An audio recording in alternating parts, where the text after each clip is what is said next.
noches, esto es En Contexto, les saluda Estela Ruiz Díaz en nuestra cita de todos los miércoles a las 21 aquí en NPI. Bueno, esta noche tenemos dos temas. En primer lugar, les invito a ver el programa porque vamos a hablar de la desinformación. En la era digital, ¿qué significa la desinformación y cuánto socava la democracia? Hemos tenido momentos en los últimos tiempos en el que la desinformación perjudicó bastante a la población y para eso invitamos a Jazmín Acuña. Ella es directora editorial del Surti e investigadora. ¿Cómo estás, Jazmín? Muy bien, Estela, un gusto estar acá contigo. Muchas gracias por la invitación. Gracias por venir. Bueno, y también está con nosotros Juliana Quintana, ella es periodista también del Surti e investigadora. ¿Cómo estás, Juliana? Hola, Estela, buenas noches. Muchas gracias por la invitación. Bueno, se habla mucho de infocracia. ¿Qué es infocracia, Jazmín? Bueno, infocracia es un concepto que propone un filósofo surcoreano, su nombre es Byung-Chul Han, no sé si estoy pronunciando bien, y es básicamente un régimen, lo que él denomina un nuevo régimen, donde el poder utiliza la información para manipular a las personas, ¿verdad? Vivimos en un estado de infodemia, ¿verdad? La infodemia es el exceso de información y desinformación que hace que sea muy difícil para las personas discernir lo que es verdadero de lo falso, lo trascendente de lo intrascendente, ¿verdad? Y bueno, y eso tiene implicancias, ¿verdad? Y es una característica ciertamente de nuestros tiempos, ¿verdad? Esto está estimulado por la tecnología digital, las redes sociales, las plataformas, cosas que de hecho de las cuales hablamos en un libro que recientemente publicamos. A propósito, aquí tengo en mis manos Ruido, el régimen de desinformación en las elecciones 2023 de Paraguay, una investigación que ustedes hicieron. ¿Por qué Ruido, Juliana? Bueno, para empezar, Ruido lleva así el título de nuestro libro porque es precisamente lo que hace que no podamos comunicarnos con claridad, ¿no? Hay justamente el filósofo que cita Haas, habla de que la desinformación genera tanta atomización que hace que se vuelva casi imposible comunicarnos con el otro. Entonces, en un contexto en el que abunda el ruido y en un contexto de infodemia, que es la sobreabundancia de información, creo que es importante encontrar esa luz que podemos echar capaz los periodistas para poder comenzar a dilucidar lo que es verdadero de lo que es falso e identificar aquellos elementos que nos permitan, digamos, entender la realidad. La desinformación siempre existió, ¿verdad? Hay una frase famosa de un jerarca nazi, Joseph Goebbels, que dice: miente, miente que algo quedará. Claro. ¿Por qué hoy es más peligroso eso? ¿Por qué esa frase hoy cobra una dimensión casi indomable? Sí. Creo que estamos hablando de la escala, por sobre todo, ¿verdad? Estamos viendo cómo se propaga la desinformación a escalas antes impensadas, ¿verdad? Y todo esto es lo que permite también la comunicación digital, ¿cierto? Lo que decís, la desinformación siempre existió, las mentiras, los bulos, ¿verdad? Pero hoy se producen a niveles increíbles, ¿verdad? La producción es masiva. Cualquier persona que tiene conexión a internet puede desinformar, ¿verdad? Antes era un poco más difícil eso porque no todos tenían acceso a los medios de producción de información, ¿verdad? Y esa es la razón, ¿verdad? Esa es lo que hace para mí, esa es la diferencia, lo que marca la diferencia entre, bueno, el pasado, ¿verdad? Y lo que estamos viendo ahora. Y también la propagación de los bulos, de los contenidos falsos es muchísimo más veloz, porque ciertamente las redes sociales, las plataformas priorizan ese tipo de contenido, ¿verdad? Que apela a las emociones. La verdad a veces puede ser aburrida, ¿verdad? Y lo que ocurre con la desinformación es que a veces es muy atractiva. Las teorías de conspiración son muy atractivas y eso comienza a difundirse como reguero de pólvora en las redes sociales. Esto está también estimulado por algoritmos que a veces, bueno, en la mayoría de las veces no sabemos ni cómo funcionan, ¿verdad? Pero es una lógica que de alguna manera imponen las redes sociales, ¿verdad? La estridencia, el sensacionalismo, todo cobra otra dimensión ahí y, bueno, una mentira que se inicia con un tuit después se convierte en una noticia y luego vemos manifestaciones multitudinarias, ¿verdad? Detrás de la creencia, por ejemplo, lo que pasó en las elecciones, ¿verdad? Detrás de la creencia de un fraude electoral con las máquinas, por ejemplo, por dar un ejemplo. La mentira es simple y la verdad es compleja. La mentira es muy sencilla, ¿verdad? Es una razón por la que creemos también en la desinformación. Generalmente se presenta de manera muy sencilla y tenemos un sesgo cognitivo que hace que nosotros creamos con más facilidad en aquella información, en aquel dato que se presenta de manera no muy compleja, ¿verdad? Eso es un sesgo cognitivo, ¿verdad? Y generalmente, como vos decís, la realidad, los hechos son un poco más complejos, ¿verdad? ¿Podemos afirmar que en la pandemia del COVID se inició en Paraguay la industria de la desinformación? Yo creería... O sea, como más estructurado, diría. Claro. Creo que un poco sí, Estela. Digamos, durante la pandemia de la COVID-19 se profundizaron, digamos, las desinformaciones, tuvieron altísima penetración en las redes sociales y en Internet. Incluso fueron propagadas por varios medios de comunicación. Y creo que un poco... las estrategias que comenzaron a implementarse en el periodo de la pandemia, ciertos movimientos que fueron autodenominados también antivacunas y, digamos, anticuarentena y demás, son los mismos que se replicaron para distintos escenarios desinformativos, ¿no? Que volvemos a ver ciertas estrategias que se replican incluso en este periodo postelectoral y lo que fue en el periodo electoral también. Ciertamente tuvieron un montón de penetración en la pandemia. Sí, yo creo que hay como ítems, ¿verdad? Empezamos con las antivacunas, después este tema del convenio con la Unión Europea, las elecciones generales, el tema... Antes, en 2017 también, cuando sale la resolución Riera, que censuraba la palabra género del currículum educativo, eso comenzó con bulos que circularon en grupos de WhatsApp. Claro. Así comienza, ¿verdad? Y eso va evolucionando. Nosotros, de hecho, escribimos también un poco sobre eso, sobre esta evolución que notamos en los últimos, hace 6 años que venimos, ¿verdad?, monitoreando y tratando de desmentir la desinformación, y ciertamente nuestro trabajo tuvo que aumentar en los últimos años porque esto se profundiza, ¿verdad? Pero ya desde el 2016, 2017 y luego en la pandemia empeora, sin duda. ¿Qué detectaron específicamente en las elecciones generales? Si podrían así referirse específicamente, ¿qué fue lo que detectaron a partir de cómo construyeron la desinformación y quiénes lo hicieron? Hay todo un capítulo dedicado a eso, que es el resultado de un registro que hicimos y analizamos 123 desinformaciones. Ahora creamos una base de datos, las analizamos y, bueno, a partir de esta muestra que nosotros creamos vimos patrones, ¿verdad?, sobre cómo se desinformó, quiénes desinformaron, por dónde, ¿verdad?, narrativas que instalaron, y esto nos permitió inferir 3 estrategias desinformantes, ¿verdad? Bueno, la primera estrategia fue esta suerte de acción en conjunto entre medios masivos de comunicación y divulgadores extranjeros, por sobre todo la ultraderecha, desde España, Estados Unidos hasta Brasil. Y esto ayudó a que se amplifique y se instale en la agenda informativa tramas desinformantes como el caso de los hackers brasileños, ¿verdad?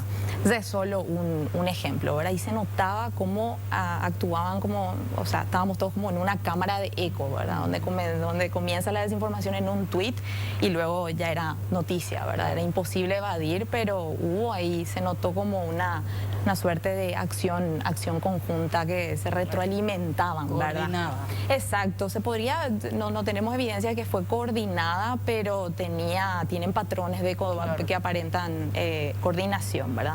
Bueno, la segunda estrategia fue la aplicación de técnicas de microsegmentación, ¿verdad? Esto permite llegar en redes sociales, uno puede llegar al público que desea, ¿verdad? A través de microsegmentando, y encima puede pagar, ¿verdad? La pauta publicitaria. Nosotros tenemos evidencia de que se pagó para que la desinformación llegue a más personas, ¿verdad? Una publicación puede llegar a 100.000 personas, si uno le pone $100 le llega a 500.000. Hay una diferencia, claro. Hay una diferencia, ¿verdad? Y algo que hay que decir es que la pauta publicitaria en redes sociales no está regida, regulada por el Código Electoral. Entonces tenemos ahí también un desafío, ¿verdad? Y la tercera estrategia, algo también muy interesante que ya vimos antes de las elecciones, pero que vimos también operando en las elecciones, fue la creación de cuentas a las que nosotros llamamos pseudo-informativas, que son perfiles en redes sociales que adoptan características de medios de comunicación para transmitir credibilidad, pero en realidad se pasaron desinformando. Estas cuentas no tienen dirección editorial responsable, ¿verdad? Uno no puede saber quiénes están a cargo de esas cuentas, nadie firma las notas, tampoco encontramos que tuvieran trayectoria de publicación responsable. De hecho, funcionaron durante las elecciones y 2 a 3 semanas después dejaron de funcionar. Desaparecieron y se pasaron divulgando teorías de conspiración y amplificando la historia de los hackers brasileños, infundiendo temor o dudas sobre la observación electoral, entre otros temas. Y también vimos de que estas cuentas pautaron desinformación, ¿verdad? Pautaron muchas de sus publicaciones. Nosotros registramos más de $30.000 que se pautaron en 3 cuentas, y entre esas publicaciones había desinformación. Y esos son algunos de los hallazgos que encontramos en el primer capítulo sobre cómo se usó la desinformación como arma de disputa electoral y se contaminó por sobre todo la conversación, ¿verdad? Entonces, en vez de estar hablando de programas, de propuestas, de la trayectoria de los candidatos, estábamos hablando sobre cualquier otra cosa, ¿verdad? Sí. Ahora, ¿cómo afectó, por ejemplo, a los candidatos? Bueno, porque los estudios también dicen, Juliana, que las mujeres, sobre todo las candidatas mujeres, son las víctimas de este tipo de campañas, diríamos, y tiene como menos armas, porque cuando se trata de la mujer, no cuestionan su trayectoria política, sino van a lo personal directo. Exactamente. ¿Qué detectaste en esto? Bueno, mi capítulo justamente del libro Ruido versa sobre la trama de la desinformación de género y el discurso de odio, que fue claramente, como bien lo mencionas, dirigido hacia las mujeres por razón de género, ¿no? Las candidatas y precandidatas incluso también, y muchas que fueron electas resultaron ser víctimas de desinformación de género. En el capítulo que trabajé, lo que hago es profundizar sobre aquellas características bajo las cuales ellas son enunciadas en redes sociales. Entonces, mediante una triangulación metodológica que incluye análisis crítico del discurso, el análisis de contenido cualitativo y entrevistas en profundidad, lo que hice fue cruzar un poco los datos que aparecen en las redes sociales, donde son mayormente vulneradas ellas, precisamente por lo que veníamos conversando de que, digamos, las redes no se hacen responsables, porque las redes son empresas. Detrás de las redes sociales que usamos diariamente hay empresas que no son imparciales y tampoco no intervienen demasiado. Por tanto, ahí en esos escenarios son los cuales ellas se encuentran como principalmente vulneradas. Lo clasifiqué de acuerdo a diferentes categorías. Me centré en mujeres que iban a formar parte de... que fueron candidatas en el periodo electoral pero también incluí a mujeres con voz pública en el estudio. Por eso en los resultados finalmente podemos encontrar un alto porcentaje de insultos o menosprecios y demás, caracterizaciones negativas a Menchi Barrio Canal, porque Menchi en ese periodo fue que justo inicia la causa contra Juan Vera, y en ese momento como que empiezan a explotar un poco en todos los insultos en redes sociales de los mismos operadores de redes sociales que dirigían los insultos hacia mujeres políticas y demás. De la misma manera también lo hacían contra figuras como Menchi, ¿no? Hallazgos interesantes de ese capítulo: por un lado, pudimos demostrar que la desinformación de género tiene un vínculo casi simbiótico con el discurso de odio. El discurso de odio está, digamos, casi toda la desinformación de género está teñida de discurso de odio, porque es más del 50% lo que demuestran los hallazgos. Por el otro lado, encontramos también que las principales víctimas de la desinformación de género son mujeres políticas, en un 34% aproximadamente.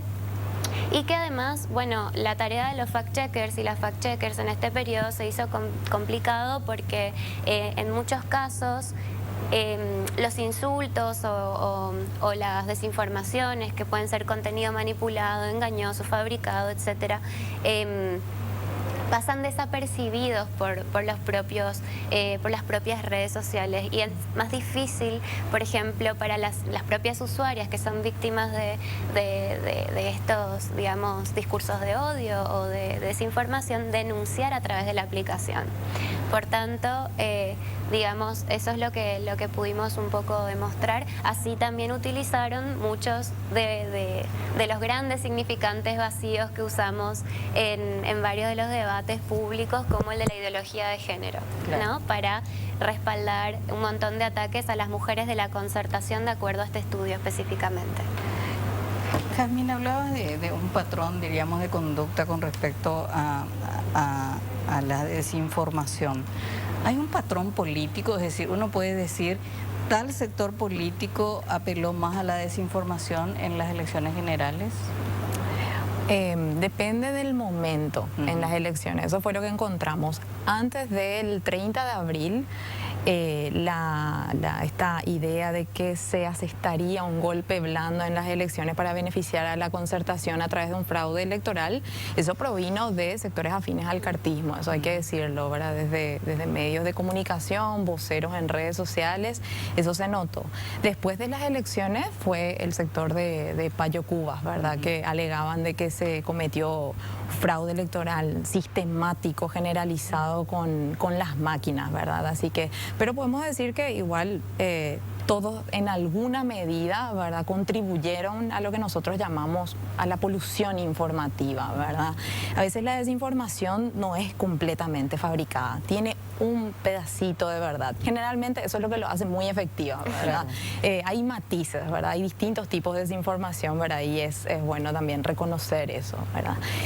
Pero nosotros también encontramos que fueron, al menos en el estudio que hicimos, ¿verdad?, sobre la desinformación electoral, que en las redes sociales es donde más se difundió. Muchos usuarios de redes sociales compartieron desinformación, ¿verdad?, entre los perfiles, ¿verdad? Y en segundo lugar estaban los candidatos políticos también, y ahí resalta, ¿verdad?, el rol del movimiento, ¿verdad?, de Cruzada Nacional. Nosotros lo que logramos verificar, los videos que llegamos a verificar, encontramos de que había desinformación, ¿verdad? Al menos nosotras no podemos decir de que esas denuncias eran fundadas, ¿verdad? Se cometieron otras transgresiones en las elecciones, ¿verdad? Se abusó, por ejemplo, del voto asistido, pero eso quedó casi en un tercer plano, sí, porque hubo tanto foco en el tema de las máquinas, ¿verdad? Y eso es lo que ocurre muchas veces también con la polución informativa, que las cosas sobre las que sí tenemos evidencia quedan en un tercer plano, en un segundo plano, ¿verdad? Y si es que ocurrió fraude electoral con las máquinas, nada, todo fue tan desordenado ya en la conversación que es muy difícil, ¿verdad?, discernir de vuelta lo verdadero de lo falso, ¿verdad? Ahora, ¿Cómo se lucha contra esto? O sea, en este estudio que hacen bastante interesante, ¿cómo se lucha? Porque finalmente las redes sociales son instancias de debate, de conocimiento, es una ventana abierta al mundo, es decir, tiene su lado oscuro, pero también tiene su lado positivo. Recuerdo la primavera árabe, que las redes sociales cumplieron un rol fundamental en países donde hay dictadura, porque finalmente el anonimato protegía, por ejemplo, a las personas que luchan contra las dictaduras, pero en sociedades como las nuestras, donde hay libertad, el anonimato beneficia a las personas que desinforman, por ejemplo. Entonces, es complicado. No, es complicado, ciertamente es complicado. Bueno, yo no tenemos respuestas, la nuestra ha sido más periodismo, ¿verdad? Sí, pero ciertamente creemos, intuimos que necesitamos más periodismo, necesitamos evidenciar más, mostrarle a la gente cómo funciona la desinformación, cómo se engaña a la gente, ¿verdad? También necesitamos evidenciar de vuelta a los desinformantes. Hay distintos tipos de desinformantes. Están los que desinforman a sabiendas de que están desinformando, ¿verdad? Y generalmente lo hacen para ganar rédito político, para ganar dinero. Y ahí no podemos dejar de mencionar el tema del convenio con la Unión Europea. O sea, durante la campaña insuflaron un tema con el tema de ideología de género, transformación educativa, y hoy el propio gobierno, es decir, el propio movimiento que hizo esa campaña, que hoy es gobierno, está metiendo un freno de mano y retrocediendo en esa situación, pero sí se valieron de esa mentira para ganar las elecciones, para posicionar un tema y no hablar de otros temas también. Sí, para profundizar, para capitalizar en las internas partidarias por sobre todo, y lo sostuvieron hasta ahora, probablemente por visibilidad y también por necesidad de mantener movilizadas a esas bases conservadoras, ¿verdad? Que adhirieron, que lo siguieron. Sí, quedó en evidencia que hubo una instrumentalización y de vuelta hay distintos tipos de desinformantes. Están los que mienten a sabiendas que están mintiendo, y después están las personas que reciben la desinformación pero no tienen manera de contrastar y comparten, ¿verdad? O sea, hay distintos grados de responsabilidad, ¿verdad? En ese capítulo sobre transformación educativa, que lo escriben en conjunto Jasmine Acuña y Josué Congo, nuestro colega compañero del Surti, él le hace una entrevista a Milda Rivarola y ella habla de un proceso muy interesante que es que como de alguna manera el cartismo anteriormente no era identificado como un partido ultraderecha de esa manera. Se ve que aprendió de la experiencia de Bolsonaro y Trump cómo podían movilizar con desinformación. Por tanto, aprovecharon una circunstancia que era la del debate por el Plan Nacional de Transformación Educativa para comenzar a fidelizar a un electorado a través de una consigna muy sencilla, porque es finalmente sencilla, como hablábamos antes. La mentira es simple y es más rápida que el desmentido. Sí. Entonces, la ideología de género fue ese enorme fantasma que sigue como sobrevolando todos nuestros debates y sigue de alguna manera instaladísimo, y eso es lo que lograron con el posicionamiento de esa consigna. No, en el libro también estudiamos justamente, como decía Juliana, las narrativas desinformantes en esta discusión sobre el plan de transformación educativa. Las narrativas ayudan a ordenar las ideas, ¿verdad? O sea, nosotros no nos enfocamos tanto ya en desmentir para este capítulo las desinformaciones en torno al plan, sino en identificar esas narrativas que apelan a las emociones de la gente, ¿verdad? Y son narrativas que se activaron y se van a activar en otros debates. Claro. Vamos a verlos operando. Una de ellas es la de esta idea de que hay un enemigo interno que es funcional a una agenda foránea, ¿verdad? En la dictadura eran los disidentes acusados de comunistas y de operar para el comunismo internacional. Y bueno, hoy el otro, ¿verdad?, fabricado, porque se fabrica un enemigo, son las feministas, los defensores de derechos humanos, la comunidad LGBT. claro, todos conectados, miles de personas, supuestamente títeres, ¿verdad?, de una agenda foránea, en este caso la UE. Esa fue, de hecho, una de las narrativas más prevalentes y más efectivas, ¿verdad? Encontramos 9. Bueno, otra fue la del patriotismo, se convirtió esto en una cuestión patriótica, ¿verdad? También el negacionismo de la desigualdad social. Hay personas que no creen de que existan las desigualdades sociales, ¿verdad? Y de esa manera justifican o dejan de que las injusticias continúen y desconocen los reclamos históricos, ¿verdad?, de las mujeres por acceder a más derechos, por acceder a más igualdad y así. Sí. Bueno. A la desinformación, más periodismo entonces. Para mí que más periodismo. Yo estoy a favor de que necesitamos también capacitarnos más, claro. Asumir también la responsabilidad cuando recibimos información de verificar. También deberíamos hablar de cómo accedemos a Internet, ¿verdad? En los últimos años hubo una transformación en el modo de acceso a la información. Hace 6 años, 4 de cada 10 paraguayos accedían a Internet, hoy 7 de cada 10, ¿verdad? Eso ciertamente permite que se produzcan mucho más contenidos, pero también el acceso es precarizado en el sentido de que la gente tiene la idea de que Internet es solo WhatsApp, Facebook o Instagram. Claro. ¿Por qué? Porque también es a lo único que pueden acceder muchas veces por sus paquetes de datos, ¿verdad? Entonces es difícil que tengan otras fuentes para verificar la información, ¿verdad? Finalmente estas son plataformas dominantes y monopólicas. Internet, la idea de una Internet descentralizada. Son más divertidos que leer un diario. 34% o algo así nomás acceden a agenda a los diarios, ¿verdad? Exacto, sí. Yo les agradezco muchísimo su participación esta noche, así que muchísimas gracias Jasmine Acuña y Juliana Quintana, seguramente vamos a seguir hablando de este tema. Muchas gracias, Estela. Yo a ustedes les invito a seguir con nosotros porque vamos a hablar en el siguiente bloque con la ministra de la Mujer, Cynthia Figueredo, y con el ministro de la Niñez y de la Adolescencia, Walter Gutiérrez. A la vuelta de la pausa. Bien, volvemos con nuestro siguiente bloque de En Contexto aquí y ya con la ministra de la Mujer, Cynthia Figueredo. ¿Cómo estás, ministra? Muy buenas noches, Estela, a tu teleaudiencia. Muy bien, muy entusiasmada por este desafío que nos toca llevar. Así es, Walter Gutiérrez, ministro de la Niñez y Adolescencia. Estela, muy buenas noches. Es un gusto estar compartiendo acá tu programa contigo. A través tuyo saludar a la teleaudiencia. Bien, tenerlos juntos es muy importante porque hablamos de 2 sectores vulnerables en Paraguay, la mujer y los niños y los adolescentes.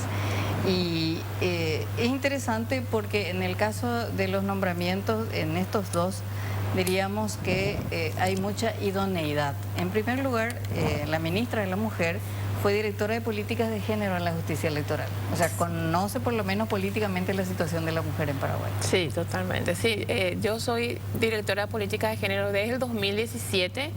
Si bien trabajo en el tema de mujer ya hace bastante años, desde el 2013, venía trabajando muy de cerca ya con el Ministerio de la Mujer, con las colegas, con otros sectores también, redes de mujeres.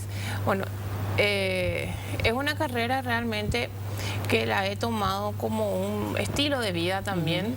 Y bueno, hoy nos toca liderar el Ministerio de la Mujer de tal manera que podamos trabajar con todos los sectores. Interesante. Y, ministro, fuiste viceministro de Programas y Proyectos del Ministerio de la Niñez. Sí, Estela. Soy funcionario de hace 9 años del Ministerio de la Niñez y la Adolescencia. Arranqué siendo director regional 5 años y después me tocó la posibilidad de estar como viceministro de Programas y Proyectos, así que creo que es un pequeño pasito de ventaja, como siempre digo, que conozco las fortalezas y también las debilidades de nuestra institución.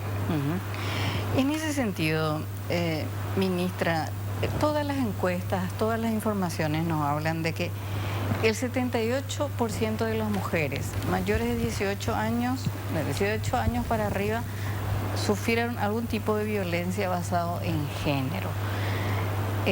¿Cómo se combate la violencia contra la mujer? Bueno, es una pregunta muy compleja realmente en momentos tan críticos que nos toca realmente vivir a la humanidad en sí.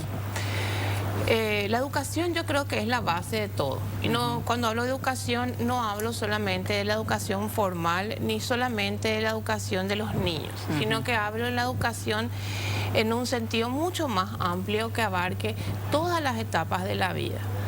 Y acá tenemos que involucrarnos todos, el Ministerio de la Mujer como ente rector, las otras instituciones trabajando articuladamente, los medios de comunicación, los formadores de opiniones que son sumamente importantes, la sociedad civil en sí también, dialogar, debatir, conversar sobre el tema, no tener miedo a conversar, porque si bien pareciese una cuestión muy reiterativa, quizás de esas personas que están a nuestro alrededor y que nosotros con el diálogo hacemos de que ellos puedan o ellas puedan acudir a alguna ayuda o acudir a alguna mano amiga o alguna familiar o directamente a los servicios que brinda el Ministerio de la Mujer o los otros ministerios también que combaten este flagelo. No cansarnos de dialogar y la educación es la base y el puntapié de todo. Ahora, ministra, ¿qué diagnóstico tenés? Es decir, bueno, con esto me encuentro yo en este ministerio. Es decir, estas van a ser mis prioridades porque este es el problema principal. Bueno, nosotros en este momento estamos en una etapa de evaluación, ¿verdad? Estamos evaluando todos las dependencias, los sectores, los servicios, los proyectos, los planes. Hoy hemos conformado el equipo también de viceministerios, de viceministras, te doy ya la primicia. Vamos a conocer los nombres. Entonces, es un equipo altamente técnico, son funcionarias de la casa con un expertise y un bagaje en el tema de muchos años. Entonces, nuestra prioridad en primer lugar es fortalecer esos programas que vienen funcionando, darle visibilidad. Esto está volcado en lo que es atención directa y servicios misionales. Tenemos 8 programas desde el Ministerio de la Niñez, de niñez que está en situación de riesgo infantil, niñez que está en calle, adicciones, abuso, para abordar un poco también la problemática indígena, adopciones, cuidados alternativos, y creo que me olvido alguno más, ¿verdad? Tenemos varios que surgen como respuesta. Hoy el Ministerio de la Niñez y Adolescencia tiene 75, a nivel país, 75 espacios de protección y de cuidado para niños y adolescentes. Algunos son centros del programa Abrazo que funcionan durante el día y la tarde, otros del programa Painá, que es donde viven los niños que perdieron el vínculo con la familia, muchos de ellos estaban en situaciones de adicciones, otros están en los espacios de desarrollo infantil para niños de 4 años a 3 años, 11 meses, para poblaciones indígenas, centros refugios que funcionan 24 horas como situación de albergue de primera acogida, y un sinnúmero de respuestas que se da también como para combatir un poco lo que es la desprotección social. Pero si no se ataca esa desprotección social de raíz, es muy difícil que desde ministerios tan pequeños como los nuestros, que con la ministra, podamos hacer algo que sea realmente impactante. Claro, y aportando un poco también lo que dice el colega, justamente esa es la línea que el presidente de la República nos ha solicitado, el mismo pedido de articular en mesas interinstitucionales para ver una solución mucho más profunda, porque esto no solamente es paliar esa situación, sino que hay que buscar una solución que realmente erradique esa situación de calle de los niños, de las niñas y de las madres también que de repente se encuentran en esa situación de precariedad económica y en una situación en donde le obliga a salir, le obliga a salir y le obliga a salir con sus hijos, ¿verdad? Sí. A buscar una manera de sostenerse, ¿verdad? Entonces nosotros vamos a tener unas mesas interinstitucionales en donde van a estar sentados todas las instituciones y todos los organismos que puedan aportar a buscar la solución de esa situación. Ahora, hay una realidad. No hay sensibilidad política en el tema de la niñez y en el tema de la mujer. Y eso se refleja en el presupuesto, que es cuando cada año un gobierno determina sus prioridades, ¿verdad? Creo que el Ministerio de la Mujer tiene 6 millones de dólares de presupuesto anual y creo que el Ministerio de la Niñez 11 millones más o menos. 12 más. 12 millones. 109 mil millones de guaraníes. Sí, No sé, 12 13 millones. Bueno, ahora ustedes están completando, diríamos, el año presupuestario y la otra vez charlando con el ministro de Hacienda, hoy ministro de Economía, Fernández Valdovinos, como el proyecto de este gobierno es la fusión de las instituciones y están el Ministerio de la Niñez y el Ministerio de la Mujer en la posibilidad de que fusionen, no sé cuál sería el organismo rector ahí. Pero decía, por ejemplo, el ministro Fernández Valdovinos, y dio un ejemplo, el Ministerio de la Mujer, por ejemplo, el 80% de su presupuesto va a salarios. Y dicho así, uno dice, caramba, todo va a salarios. ¿Y qué hace el Ministerio de la Mujer? O sea, suena mal. Y me aclaraba una persona, bueno, pero pasa que son ministerios mencionales. Es como decir, el ejército, el 90% va a salario, porque claro, porque son soldados. Claro. Entonces, ¿cómo explicarle al ministro de Economía cómo funcionan los ministerios? Porque a veces con ese concepto de la eficiencia, a veces no se comprende el rol institucional y yo temo que sean los ministerios sociales los que finalmente sufran la tijera.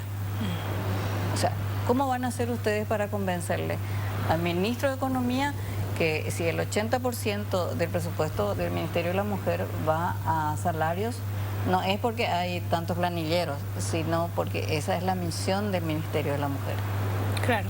Bueno, yo creo que los datos estadísticos de los casos y de los servicios que presta el Ministerio de la Mujer a la ciudadanía y a las mujeres es lo que debemos de conversar con el ministro de tal manera que él pueda entender y pueda comprender el alcance y la importancia que tiene la función del ministerio y las funcionarias del ministerio, que básicamente están conformadas por abogadas que hacen asesoría o asistencia o de guía a las víctimas, psicólogas también que hacen el soporte el soporte anímico y el acompañamiento psicológico a las víctimas, y básicamente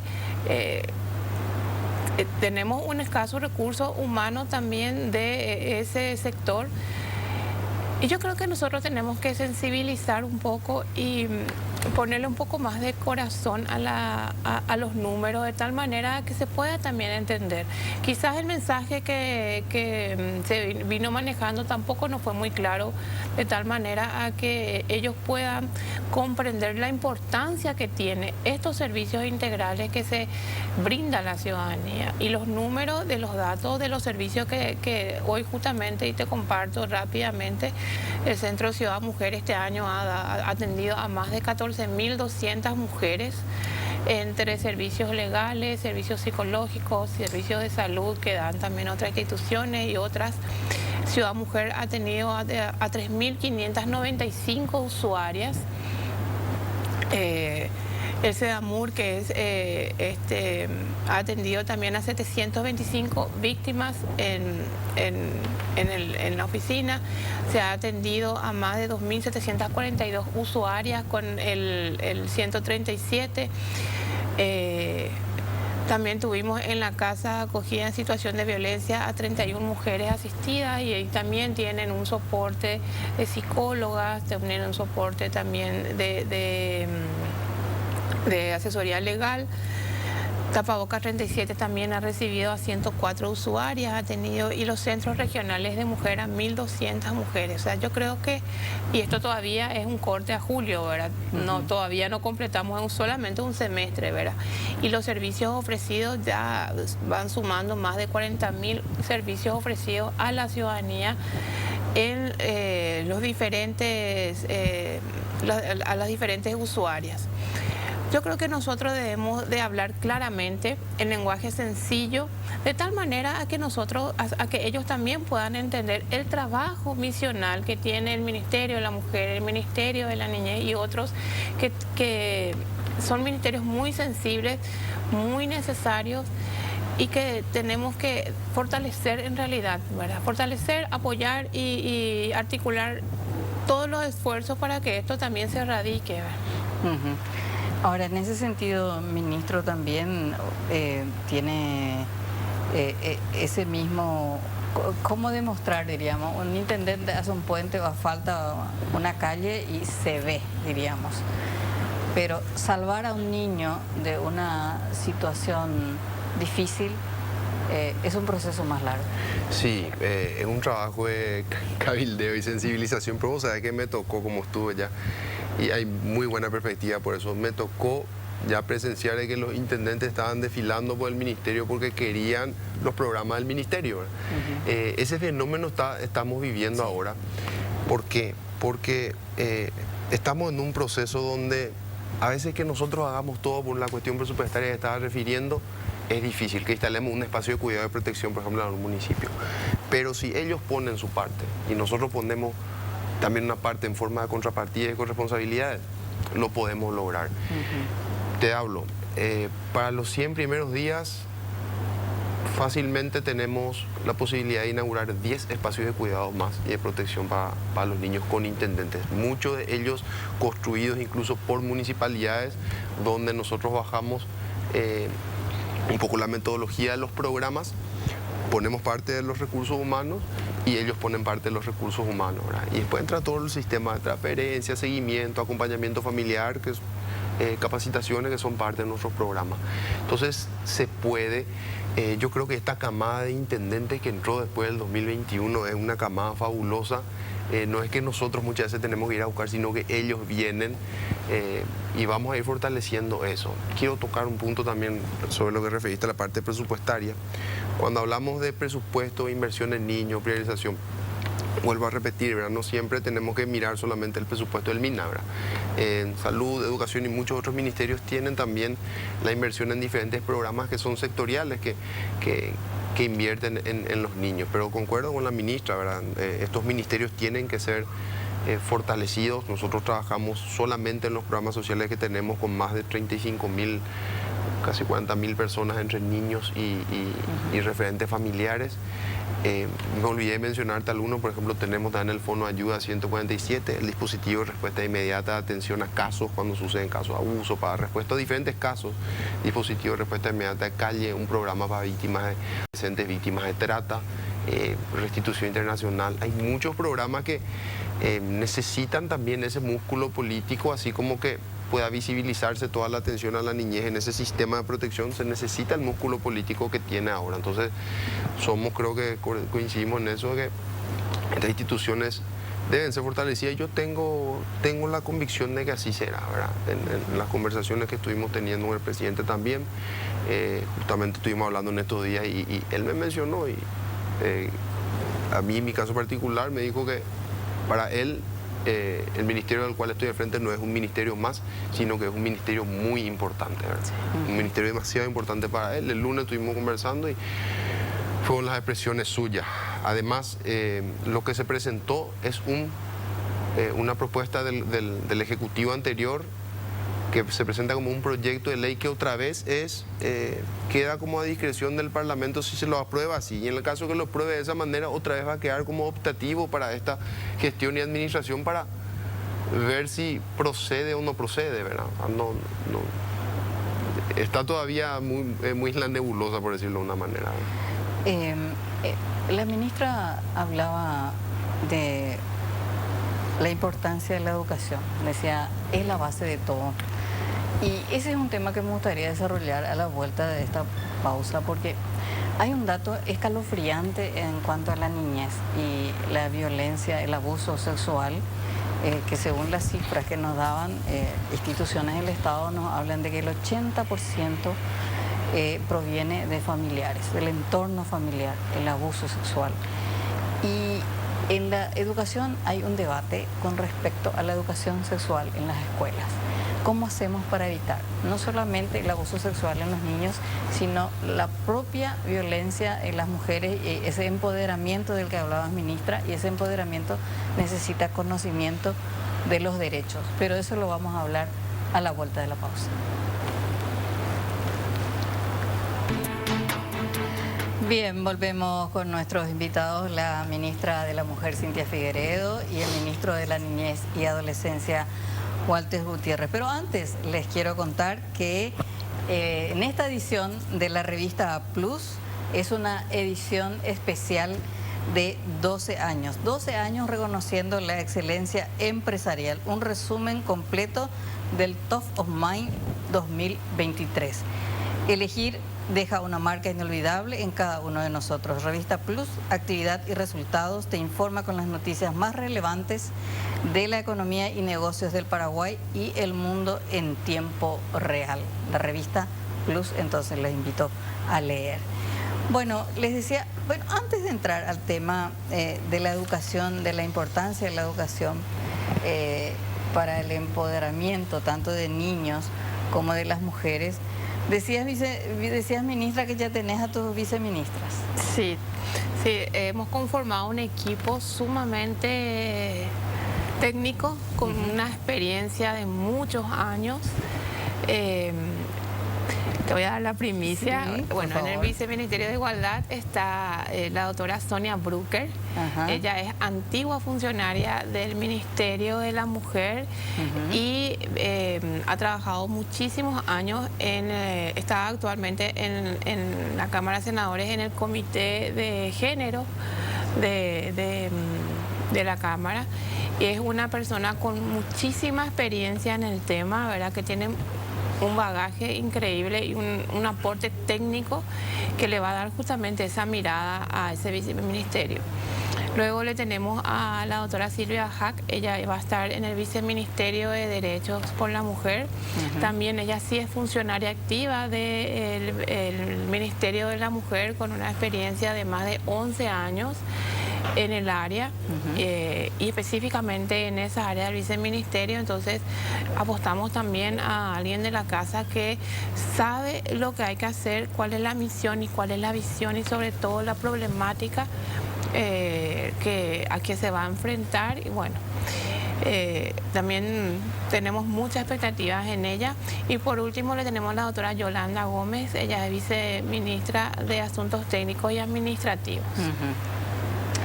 Algo que siempre me maravilló del Ministerio de la Mujer es que más allá del partido político siempre ha trabajado con todos los sectores, de mujeres de diferentes partidos y de diferentes organizaciones. ¿Usted va a mantener esa línea? Sí, yo vengo trabajando de esa manera. Yo creo que podemos tener muchas diferencias en muchas cuestiones, pero todos tenemos un objetivo común, que es la igualdad, la equidad y una vida libre de violencia. Y eso es lo que les une al Ministerio de la Mujer y a todas las mujeres en sus diferencias. Claro. Ministro, ¿ya tenés tus viceministros también?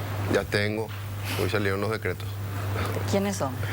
Bueno, me van a acompañar también 3 profesionales de gran calidad en quienes he depositado mi confianza. El viceministro de Protección Integral de Derechos es Eduardo Escobar Said. Él continúa, estuvo trabajando desde esa área, hizo un gran trabajo, una gran gestión. Es un viceministerio muy delicado, que trabaja temas muy delicados y él está en la dinámica de poder continuar ese proceso de trabajo. En el viceministerio de Desarrollo Regional, que trabaja el área del Sistema Nacional de Protección y Promoción de los Derechos de la Niñez, como gobernaciones, municipalidades, CODENIS, consejos, nos va a acompañar la abogada Verónica Argüello. Ella fue funcionaria anteriormente del Ministerio de la Niñez, estuvo como directora de desarrollo del sistema de esa área, o sea, conoce el área. Posteriormente estuvo en la Procuraduría y actualmente estuvo como defensora pública de la niñez, el área de la niñez en el Ministerio de la Defensa Pública. Mucha experiencia, preparación también. Y en el Viceministerio de Programas y Proyectos me acompañaba el abogado Juan Marcelo Fernández, un profesional, abogado, magíster, con experiencia de 8 años también es de la casa, funcionario del Ministerio y trabaja toda el área de programas sociales, de planes, de trabajo en el área de primera infancia, tiene mucha experiencia en la parte más social, ¿verdad? Entonces es un gran equipo, creo que el que hemos conformado para llevar adelante este desafío. Muy bien, entonces para repetir nada más lo que nos decía la ministra de la Mujer, la van a acompañar en los distintos viceministerios Sonia Bruque, Silvia Bajac y Yolanda Gómez, y en el Ministerio de la Niñez está Eduardo Escobar, Verónica Argüello y Juan Marcelo Fernández. Les decía antes de ir a la pausa, la educación es la base de todo, no solamente la formal, sino también la que se recibe en la casa.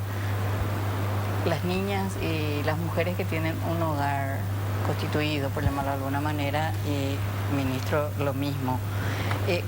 Cuando no pueden recibirlo en la casa por las distintas circunstancias de violencia, pobreza, etcétera, que pueden existir, la escuela es el refugio, sobre todo para los niños que sufren violencia.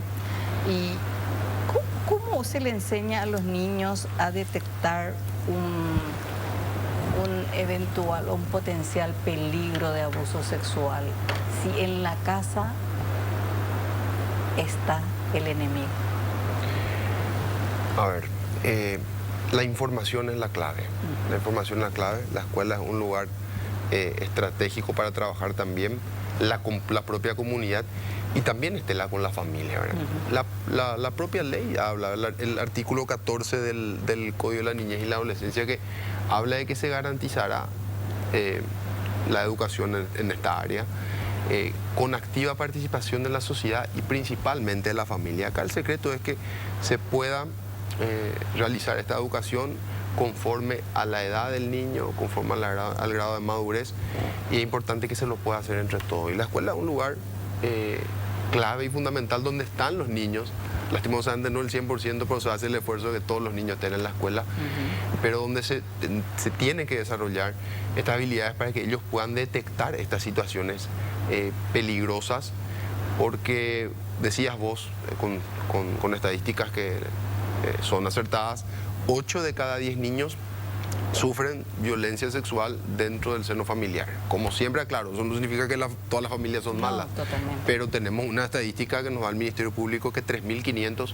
niños, niñas y adolescentes son abusados por año en Paraguay, según las denuncias. Claro. No sabemos si hay más más, y las que no se denuncian, ¿verdad? Sí. Entonces hay que trabajar en la escuela, en la comunidad, con la familia. El 15 o 20% de las denuncias hoy que recibe el 147 Fondo de Ayuda del Ministerio de la Niñez es realizada por niños, ¿verdad? Es un dato alarmante, ¿verdad? Pero nos indica que muchos niños también detectan este tipo de situaciones. Y lo bueno es trabajar en la prevención, obviamente, no enfocarnos, porque cuando le sucede eso a un niño ya le marca por el resto, por el resto de sus días, por el resto de la vida. Entonces, cuando tenemos herramientas para identificar, no ya cuando se produjo el hecho, sino que, porque por lo general se da de que una persona cercana que tiene un vínculo de confianza es el que avanza y comete el abuso sexual hacia los niños.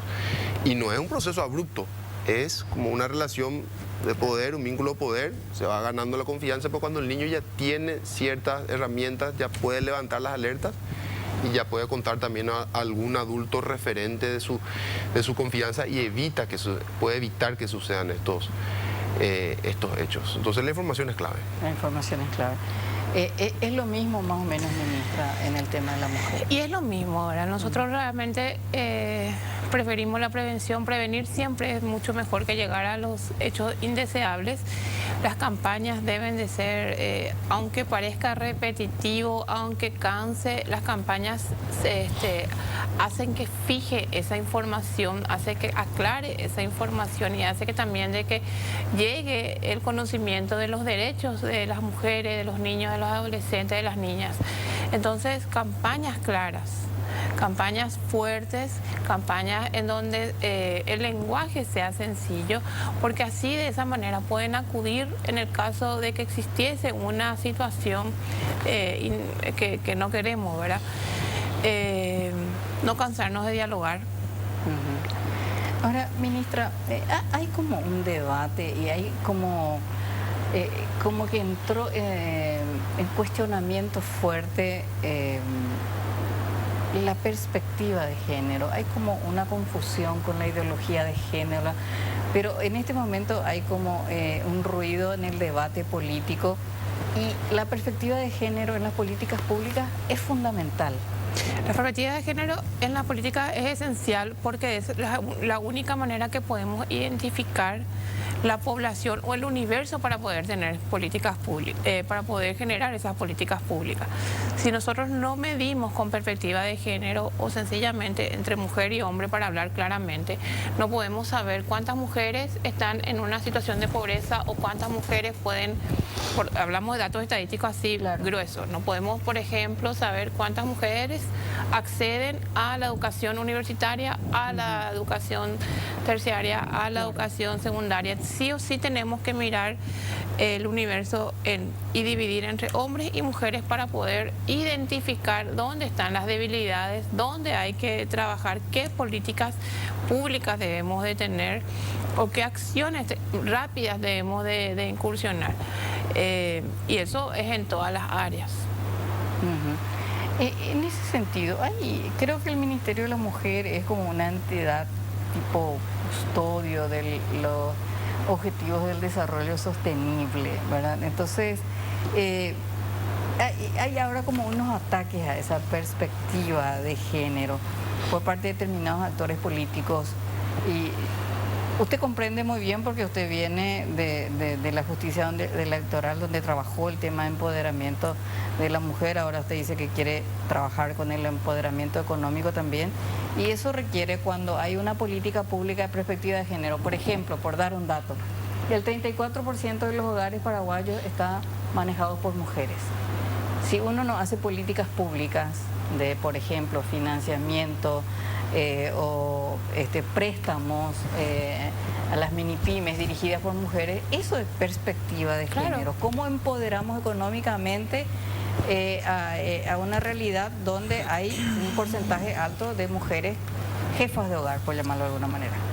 Claro, la perspectiva de género es ponerse el lente y mirar la necesidad de mujeres y de hombres. Y a partir de ahí trazar. Eso es lo más sencillo en donde podemos explicar qué es la perspectiva de género. Claro. Nosotros no podemos medir estadísticamente ni analizar ningún dato cuando no dividimos esas necesidades de la población, que si bien todos somos iguales en derechos y obligaciones, tenemos diferentes necesidades, inclusive entre las mujeres que sí somos iguales, ¿verdad? Sexualmente, tenemos de vuelta diferencias, porque no es igual la necesidad de una mujer rural que una mujer urbana.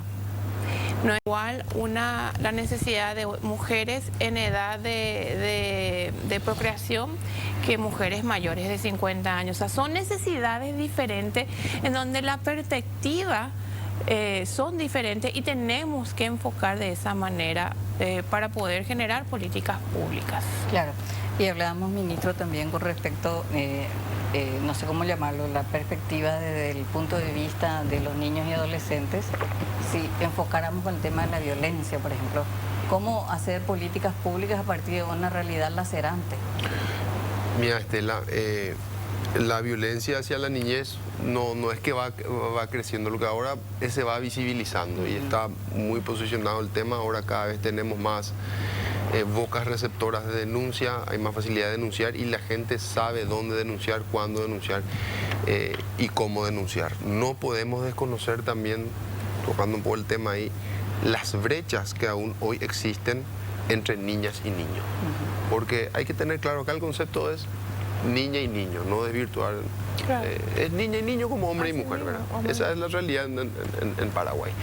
Y hay brechas entre niñas y niños. O sea, nosotros tenemos que lograr, procurar y garantizar como Estado de que esa igualdad de derechos entre niñas y niños, hombres y mujeres, se pueda realmente materializar. Hoy vemos que hay una mayor deserción escolar de las niñas que de los niños. Vemos mayor cantidad de situaciones de trabajo infantil en niñas que en niños. Criadazgo en niñas, en niños. Abuso sexual, hay más casos de niñas que en niños. Hay una... Si bien nuestra Constitución garantiza la igualdad, ¿verdad? Pero hay como una cierta desventaja siempre de las niñas respecto a los niños y de las mujeres respecto a los hombres. Y ahí es importante la perspectiva de género aplicable. Tenemos que garantizar la igualdad entre todos. La igualdad entre todos. Bien, estamos llegando casi al final, pero me gustaría que ustedes le den un mensaje a la ciudadanía. Están viendo, estamos hablando de dos ministerios muy importantes, muy sensibles. ¿Y qué le decís, ministra, a todas las mujeres?